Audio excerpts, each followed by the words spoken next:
ಮನ್ಮಲ್ ಚುನಾವಣೆಯಲ್ಲಿ ದಳಪತಿಗಳಿಗೆ ತೀವ್ರ ಮುಖಭಂಗ ಆಗಿದೆ. ಸಕ್ಕರೆ ನಾಡಿನಲ್ಲಿ ಮತ್ತೆ ಫೇಲ್ಯೂರ್ ಆಯಿತು ದೋಸ್ತಿ ನಾಯಕರ ತಂತ್ರ. ಸಚಿವ ಚಲುವರಾಯಸ್ವಾಮಿ ರಣತಂತ್ರಕ್ಕೆ ದೋಸ್ತಿ ಪಡೆ ಉಡೀಸಾಗಿದೆ. ಕೇವಲ 3 ಸ್ಥಾನಗಳ ಗೆಲುವಿಗೆ ಮಾತ್ರ ಸೀಮಿತವಾಗಿದೆ ದೋಸ್ತಿ. ಪಾಂಡವಪುರ 1, ಮಂಡ್ಯದಲ್ಲಿ 2 ನಿರ್ದೇಶಕ ಸ್ಥಾನಗಳಲ್ಲಷ್ಟೇ ಗೆಲುವು ಸಾಧಿಸಲಾಗಿದೆ. ಉಳಿದ 6 ಕಡೆ ಗೆದ್ದು ಬೀಗಿದ ಕಾಂಗ್ರೆಸ್ನ ಪಡೆ ಬಂಡಾಯಗಾರರಿಗೆ ಬಹಿರಂಗ ಬೆಂಬಲವನ್ನು ನೀಡಿ ಗೆದ್ದಿದೆ ಕಾಂಗ್ರೆಸ್. 3 ಬಂಡಾಯಗಾರರು ಸೇರಿ ಒಟ್ಟು 9 ನಿರ್ದೇಶಕರ ಸ್ಥಾನ ಪಡೆದ ಕೈಪಡೆ. ಸೊ ಇಲ್ಲಿ ಗೆಲ್ಲೇಬೇಕು ಅನ್ನುವಂಥ ನಿಟ್ಟಿನಲ್ಲಿ ಮೈತ್ರಿ ನಾಯಕರು ಮತ್ತು ಕಾಂಗ್ರೆಸ್ನವರು ಸಾಕಷ್ಟು ಪ್ರಯತ್ನವನ್ನು ಮಾಡಲಾಗಿತ್ತು. ಎಲ್ಲಕ್ಕಿಂತ ಹೆಚ್ಚಾಗಿ ಇದನ್ನು ಪ್ರತಿಷ್ಠೆಯಾಗಿ ಕೂಡ ತೆಗೆದುಕೊಳ್ಳಲಾಗಿತ್ತು. ಆದರೆ ಕಾಂಗ್ರೆಸ್ ಮಾಡಿದಂಥ ರಣತಂತ್ರದ ಮುಂದೆ ಮೈತ್ರಿ ನಾಯಕರ ರಣತಂತ್ರ ಕೈ ಹಿಡಿದಿಲ್ಲ, ಕೈ ಕೊಟ್ಬಿಟ್ಟಿದೆ. ಸೊ ಈ ಕಾರಣಕ್ಕಾಗಿ ಇದೀಗ ಕಾಂಗ್ರೆಸ್ ಗೆದ್ದು ಬೀಗಿದೆ. ಸಂಭ್ರಮಾಚರಣೆ ಸಿಕ್ಕಾಪಟ್ಟೆ ಜೋರಾಗಿ ನಡೆದಿದೆ.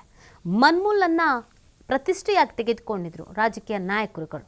ನಾವೇ ಅಧಿಕಾರಕ್ಕೆ ಬರಬೇಕು ಅಂತ. ಅದರಲ್ಲೂ ಕಾಂಗ್ರೆಸ್ ನಾವು ಆಲ್ರೆಡಿ ಅಧಿಕಾರದಲ್ಲಿದ್ದೀವಿ, ನಾವೇ ಈ ಬಾರಿನೂ ಬರಬೇಕು ಅಂತ ಹಠಕ್ಕೆ ಬಿದ್ದುಬಿಟ್ಟಿದ್ರು.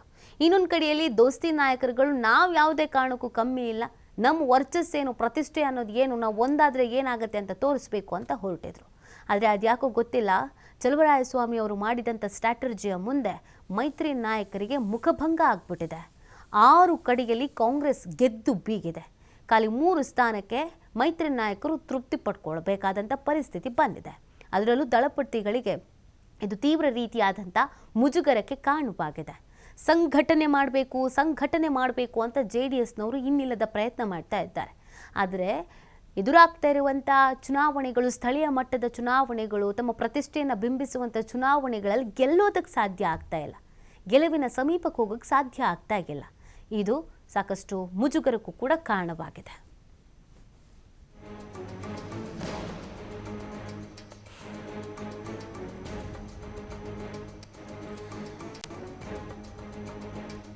ಮಂಡ್ಯ ಹಾಲು ಒಕ್ಕೂಟ ಕಾಂಗ್ರೆಸ್ನ ತೆಕ್ಕೆಗೆ ಬಂದಿರುವಂಥದ್ದು. ಇದು ಕಾಂಗ್ರೆಸ್ನವರ ಖುಷಿಗೆ ಕಾರಣವಾಗಿದೆ. ಏನೇ ಸ್ಟ್ರಾಟರ್ಜಿ ಮಾಡಿದ್ರು ನಾವೇ ಗೆಲ್ತೀವಿ, ನಮ್ಮ ಕೈಗೆ ಮೇಲಾಗತ್ತೆ ಅಂತ ಪ್ರತಿಷ್ಠೆಯಾಗಿ ತೆಗೆದುಕೊಂಡಿದ್ರು ಕಾಂಗ್ರೆಸ್ನವರು.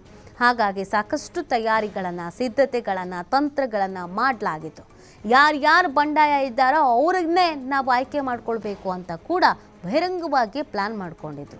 ಅದೇ ರೀತಿಯಾಗಿ ಸಚಿವ ಚಲುವರಾಯಸ್ವಾಮಿ ರಣತಂತ್ರವನ್ನು ಹಿಡಿದಿದ್ರು. ಚಲುವರಾಯಸ್ವಾಮಿ ಅವರ ಈ ಸ್ಟ್ರಾಟರ್ಜಿಗೆ ಮೈತ್ರಿ ನಾಯಕರ ಸ್ಟ್ರಾಟರ್ಜಿ ಅನ್ನೋದು ಉಡೀಸಾಗಿ ಹೋಗ್ಬಿಟ್ಟಿದೆ. ಅಲ್ಲಿ ಗೆಲ್ಲುವುದಕ್ಕಾಗಿಲ್ಲ. ಕೇವಲ 3 ಸ್ಥಾನಕ್ಕೆ ತೃಪ್ತಿಯನ್ನು ಪಡ್ಕೊಂಡಿದ್ದಾರೆ.